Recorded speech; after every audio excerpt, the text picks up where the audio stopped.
साल 1951 था। भारत एक नया राष्ट्र था, एक नया संविधान बन चुका था और उस संविधान को बनाने वाले प्रमुख शिल्पकार डॉक्टर भीमराव अंबेडकर देश के पहले कानून मंत्री के रूप में कार्य कर रहे थे। लेकिन बाबा साहब केवल एक मंत्री नहीं थे, वे सामाजिक न्याय के योद्धा थे। उनका सपना था ऐसा भारत जहां हर व्यक्ति को बराबरी का अधिकार मिले, चाहे वह पुरुष हो या महिला। उसी सपने को साकार करने के लिए उन्होंने संसद में एक ऐतिहासिक बिल पेश किया, हिंदू कोड बिल। यह बिल हिंदू महिलाओं को वह अधिकार दिलाने के लिए लाया गया था जो सदियों से उनसे छीने जा रहे थे। संपत्ति में बराबरी का हक, तलाक का अधिकार, गोद लेने का हक और उत्तराधिकार का अधिकार। यह बिल उस समय के सामाजिक ढांचे को हिला देने वाला था। महिलाओं को पुरुषों के बराबर अधिकार देना एक क्रांतिकारी सोच थी। लेकिन संसद में जब यह बिल पेश हुआ तो तूफान आ गया।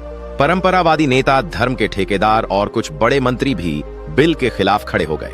वे बोले, यह तो हमारे धर्म और संस्कृति के खिलाफ है। कई सांसदों ने इसका विरोध किया और यहां तक कि कांग्रेस पार्टी के अंदर से भी बाबा साहब को समर्थन नहीं मिला।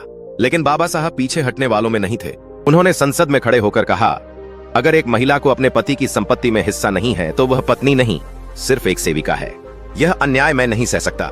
जब उन्हें बार बार रोका गया, बिल को टालने की कोशिश की गई और जब यह साफ हो गया कि सरकार इस बिल को पारित नहीं होने देगी, तो बाबा साहब ने एक ऐतिहासिक फैसला लिया। उन्होंने कानून मंत्री पद से इस्तीफा दे दिया। उन्होंने कहा, मैं ऐसा कानून मंत्री नहीं बन सकता जो देश की आधी आबादी को इंसान तक न माने। यह केवल एक राजनीतिक फैसला नहीं था, यह एक बलिदान था देश की महिलाओं के सम्मान और अधिकारों के लिए।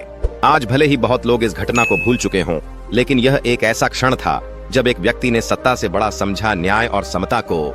बाबा साहब का यह संघर्ष आगे चलकर महिलाओं के अधिकारों की नींव बना। उनकी सोच ने समाज में धीरे धीरे बदलाव लाया। सभी को समानता और सम्मान मिले। यही बाबा साहब का सपना था। जय भीम।